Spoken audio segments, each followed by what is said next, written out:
Hello दोस्तों, आपका स्वागत है। भारत के परिवहन व्यवस्था में पार्ट 2 करने जा रहा हूँ। चलिए स्टार्ट करते हैं। पहला नंबर क्वेश्चन 63 नंबर चालू होता है। भारत में वायु परिवहन का विकास कब प्रारंभ हुआ था?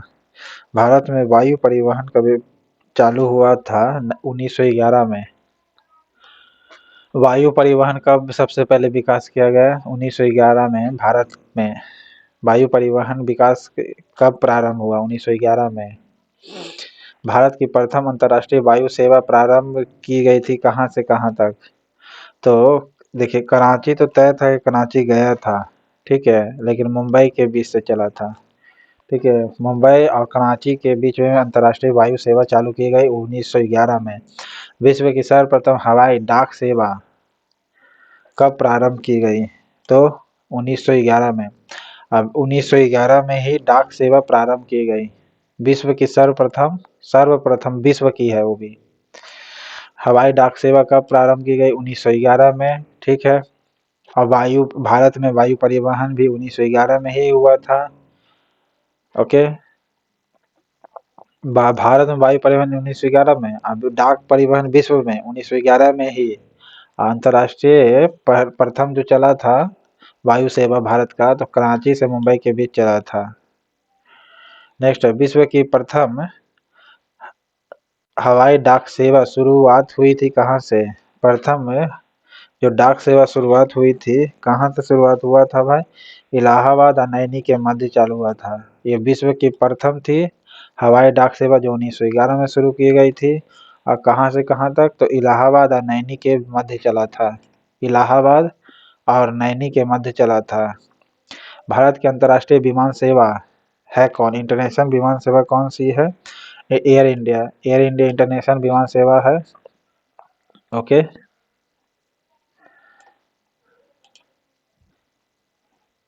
इंडियन एयरलाइंस का मुख्यालय कहाँ स्थित है? इंडियन एयरलाइंस है। इंडियन एयरलाइंस का मुख्यालय कहाँ स्थित है? दिल्ली में। इंडियन एयरलाइंस का मुख्यालय दिल्ली में है। एयर इंडिया का मुख्यालय कहाँ स्थित है? तो मुंबई में। एयर इंडिया का मुख्यालय मुंबई में और इंडियन एयरलाइंस का मुख्यालय दिल्ली में। ओके, और पहली बार जो चला था हवाई इंटरनेशनल एयरपोर्ट लंदन से भले सॉरी कराची से मुंबई के बीच चला था। एयरलाइंस एयर निम्नलिखित में से किसके पूर्ण स्वामित्व वाली कंपनी है? तो किसका है? इंडियन एयरलाइंस का है। अलायंस एयर जो है इंडियन एयरलाइंस का है। अलायंस एयर किसके अधीन है? इंडियन एयरलाइंस के यानी। नेक्स्ट है निजी क्षेत्र देश का पहला अंतर्राष्ट्रीय हवाई अड्डा कहाँ निर्माणाधीन है? तो कहाँ निर्माणाधीन है? तो कोच्चि में। फिर से सुनिएगा, निजी क्षेत्र में देश का पहला अंतर्राष्ट्रीय हवाई अड्डा निर्माणाधीन कहाँ है? तो वो है कोच्चि में। निम्नलिखित में से कौन सा हवाई अड्डा समूह भारत के अंतर्राष्ट्रीय हवाई अड्डा के सही नामों को प्रकट करता है? तो मुंबई है इंटरनेशनल, कोलकाता है, दिल्ली है, चेन्नई है, सब इंटरनेशनल हवाई अड्डा है।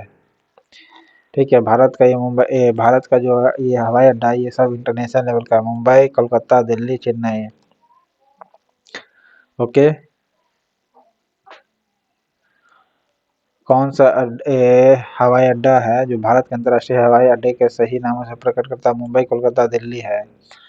और निजी क्षेत्र का देश का पहला अंतर्राष्ट्रीय हवाई अड्डा कहाँ निर्माणाधीन है, यानी कहाँ पहला प्राइवेट हवाई अड्डा बना था? तो कोच्चि में बना था। नेताजी सुभाष चंद्र बोस हवाई अड्डा कहाँ स्थित है?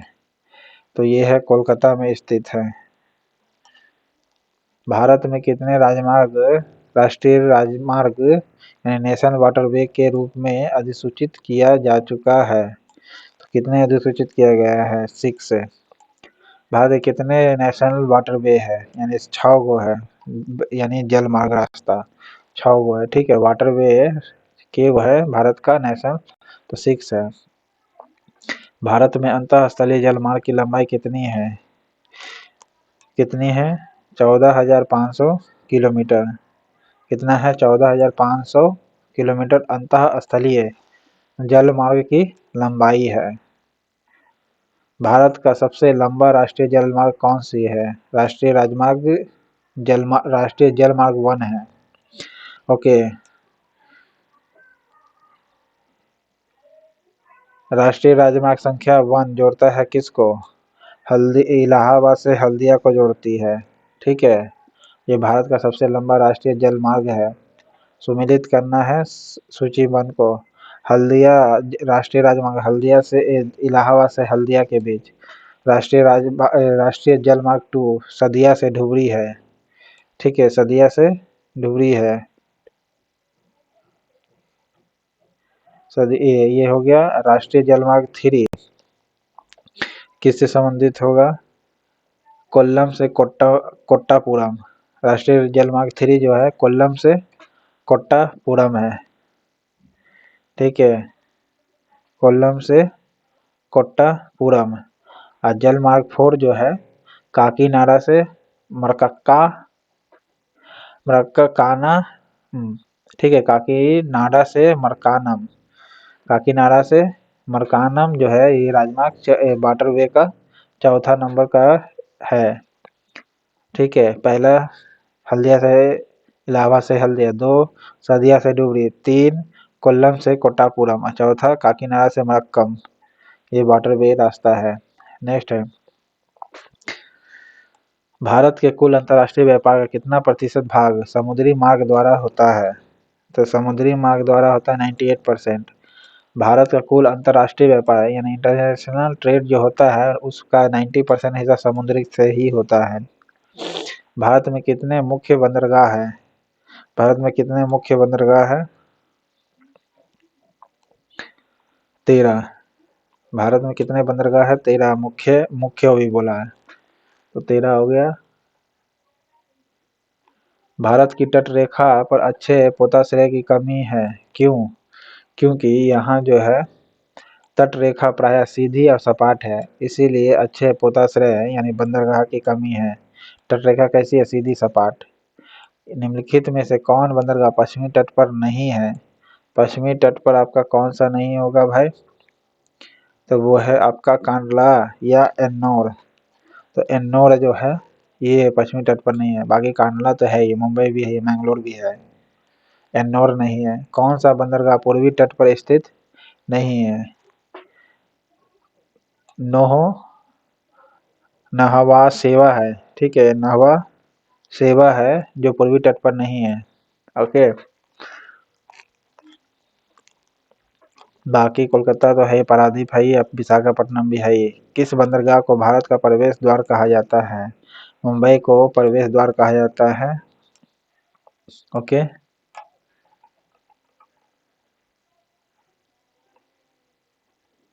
भारत का सबसे बड़ा बंदरगाह कौन सा है? मुंबई बंदरगाह सबसे बड़ा बंदरगाह है आपका। वर्तमान मुंबई बंदरगाह के दबाव को कम करने के लिए कौन सा पोर्ट का निर्माण हुआ था बंदरगाह का? तो नौवहा सेवा का हुआ था। नौवहा सेवा का हुआ था। ओके, निम्नलिखित बंदरगाहों में से कौन एक मुक्त व्यापार क्षेत्र है यानी फ्री ट्रेड वाला कौन सा इलाका है? तो वो है आपका कांडला। फ्री ट्रेड के लिए कौन सा व्यापार है करता है? कांडला है। निम्नलिखित में से कौन एक ज्वारीय बंदरगाह है? ज्वार के द्वारा होता है बंदरगाह, तो वो है चेन्नई वाला आपका होगा या कांडला वाला होगा? तो कांडला वाला होगा। ये ज्वारीय बंदरगाह है। ठीक है, ज्वारीय बंदरगाह कौन सा है? भारत का कांडला। स्वतंत्रता के बाद विकसित किया गया पहला पोर्ट कौन सा है? स्वतंत्रता के बाद पहला पोर्ट है आपका कांडला। ठीक है, जो एक ज्वारीय बंदरगाह है, ये स्वतंत्रता के बाद पहला विकसित किया गया पोर्ट है। कौन सा बंदरगाह ज्वारी नदी के एस्चुरी पर स्थित है? ज्वारी नदी के एस्चुरी पर कौन सी है? मारमा गांव। ओके, जो मांडवी नदी भी बनाती है एस्चुरी। ठीक है, तो मारमा गांव जो है एस्चुरी पर स्थित है। स्वतंत्रता के बाद विकसित होने वाला पहला पोर्ट कौन सी है? कांडला। ये एक ज्वारीय बंदरगाह है। ठीक है, ज्वारी नदी पर ये भी ज्वारीय नदी पर स्थित है, लेकिन उस पोर्ट का नाम क्या है? तो मारमा गांव है। ऑप्शन के अनुसार मारमा गांव का पतन स्थित कहाँ है? तो वो है गोवा में। ओके, माणवा गांव कहाँ स्थित है पोर्ट? गोवा में स्थित है, जो एस्टुरी पर स्थित है, एक ज्वारीय नदी है। नेक्स्ट है, भारत के निम्नलिखित बंदरगाहों में से कौन सा एक उड़ीसा तट पर अवस्थित है? उड़ीसा तट पर अवस्थित है कौन सा? पारादीप जो है एक उड़ीसा तट पर स्थित है। पारादीप बंदरगाह किस राज्य में स्थित है? उड़ीसा में। ठीक है। भारत का सबसे गहरा और स्थलबद्ध जो है आपका सुरक्षित बंदरगाह कौन सा है? विशाखापट्टनम है। स्थलबद्ध है गहराई में, भारत का सबसे गहरा और स्थलबद्ध सुरक्षित बंदरगाह कौन सा है? तो विशाखापट्टनम है।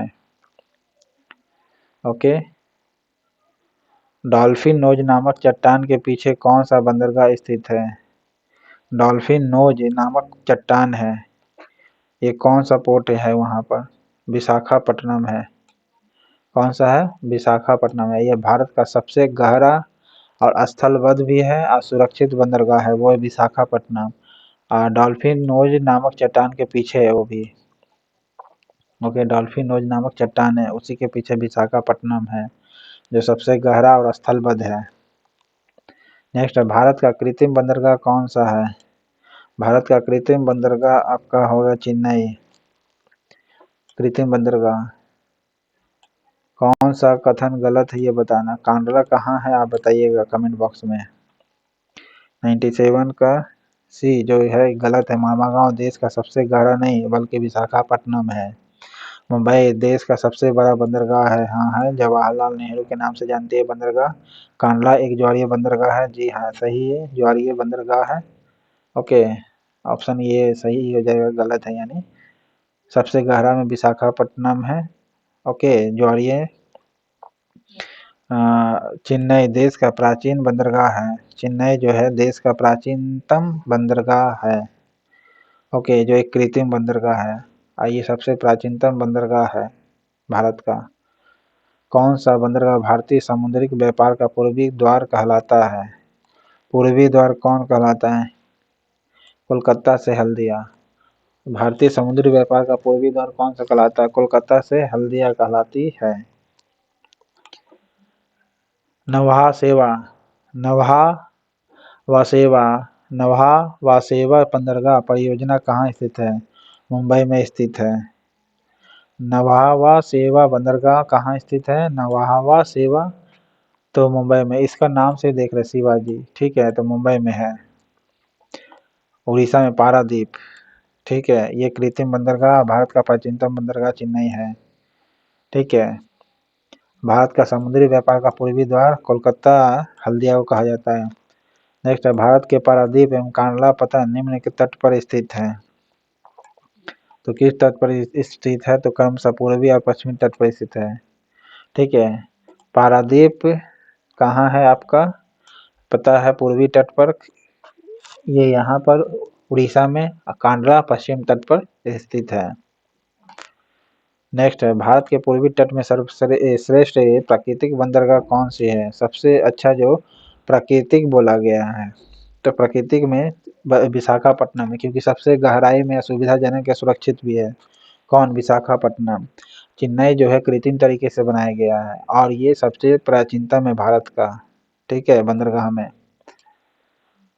कौन सा है जो पोर्ट नहीं है? इसमें जो है पोर्ट आपका नहीं है, बेंगलुरु जो है पोर्ट नहीं है। ओके, बाकी कोच्चि, मैंगलोर, कांडला ये सब पोर्ट है यहाँ पर। कांडला, कोच्चि, मैंगलोर। बेंगलुरु नहीं है पोर्ट यहाँ पर। मैंगलोर में है, लेकिन बैंगलोर में नहीं है। राष्ट्रीय राजमार्ग में कौन सा एक महाराष्ट्र, छत्तीसगढ़ और उड़ीसा में से जाता है? कौन जाता है? NH6 जाता है। महाराष्ट्र, छत्तीसगढ़ और उड़ीसा से जाता है NH6। भारत का सबसे बड़ा राष्ट्रीय राजमार्ग NH7। ओके, 103 हो गया।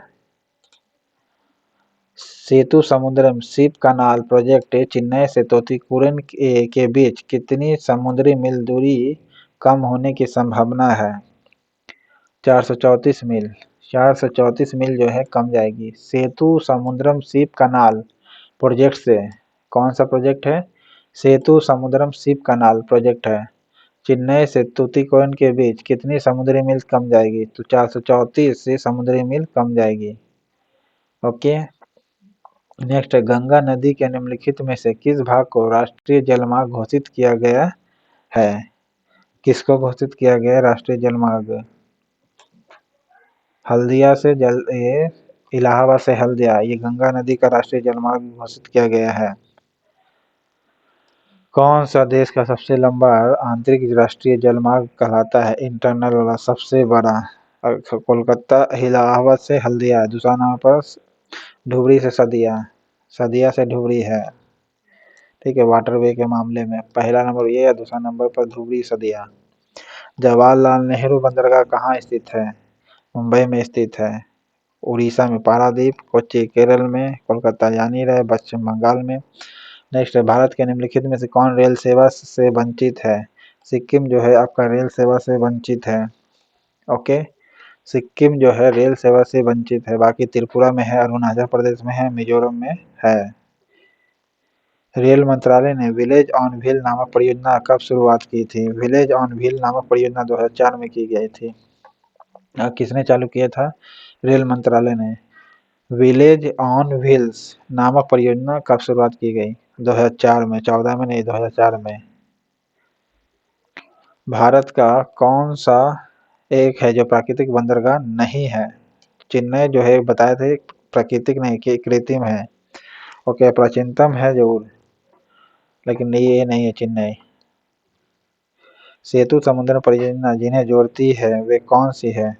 सेतु समुद्र परियोजना जोड़ती है मन्नार की खाड़ी और पाक की खाड़ी को। सेतु समुद्र परियोजना किसको किसको जोड़ती है? मन्नार की खाड़ी को और पाक की खाड़ी को जोड़ती है। पाक की खाड़ी कहाँ है? ये कमेंट बॉक्स में आप बताइएगा। कौन सा गुजरात का बंदरगाह कस्बा नहीं है? गुजरात का बंदरगाह नहीं है तो वो है जामनगर। गुजरात का बंदरगाह कस्बा नहीं है, यानी बंदरगाह नहीं है, वो है जामनगर। बाकी ओखा है, पोरबंदर है, वेरावल है। भारत के पूर्वी तट पर स्थित पटन कौन सी है? पूर्वी तट पर पारादीप है और हल्दिया है। ठीक है, हल्दिया पश्चिम बंगाल में, पारादीप उड़ीसा में। ओके, भारत के निम्नलिखित बंदरगाहों में से कौन सा एक खुला सागरीय बंदरगाह है? खुला सागरीय बंदरगाह आपका हो जाएगा चेन्नई। खुला सागरीय यानी फ्री ट्रेड वहां होता है चेन्नई में। चेन्नई में होता है, कांडला में होता है? ऑप्शन के अनुसार चेन्नई है। भारत में अंतःस्थलीय जलमार्ग के लिए प्रयोग की जाने वाली नदी कौन सी है? अंतःस्थलीय के मामले में तो गंगा यूज की जाती है अंतःस्थलीय जलमार्ग में। इसी पर आधारित है पहला जलमार्ग वाटर।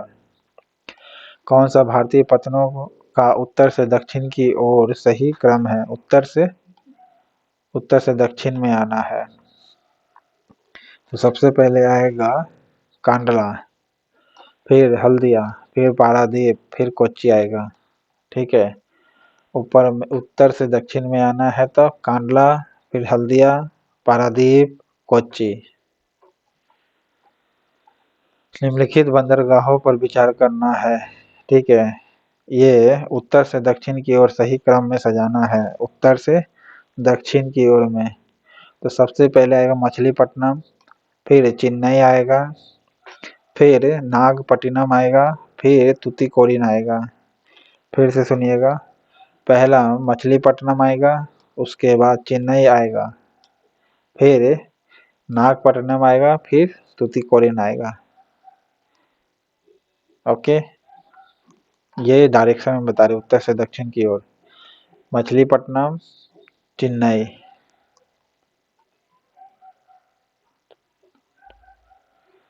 यमुना एक्सप्रेसवे है क्या? यमुना एक्सप्रेसवे जो है ग्रेटर नोएडा से आगरा को जोड़ती है। यमुना एक्सप्रेसवे किसको जोड़ती है? ग्रेटर नोएडा से आगरा के लिए, और आगरा पर्यटक के लिए जाना जाता है। किस लिए? तो आप पर्यटक का वो घूमने वाला जगह जो है उसका नाम बताइएगा आप कमेंट बॉक्स में। भारत में सड़कों का घनत्व किस राज्य में सर्वाधिक है? सड़कों का सर्वाधिक घनत्व आप देखिएगा तो महाराष्ट्र में ही देखिएगा या केरल में आप देखिएगा। तो ऑप्शन के अनुसार अब है केरल, ठीक है। 2013 के अकॉर्डिंग अगर देखा जाए या 2011 के अकॉर्डिंग तो केरल है सर्वाधिक। सड़क डेंसिटी के मामले में बात कर रहा है, सड़क संख्या के लंबाई के मामले में नहीं, डेंसिटी के मामले में केरल है। ओके, उत्तर से दक्षिण में जोड़ता है, पहले मछलीपट्टनम, फिर चेन्नई, फिर नागपट्टनम। ओके, तो ऑप्शन आपका क्या हो जाएगा, 2 ये वाला बी।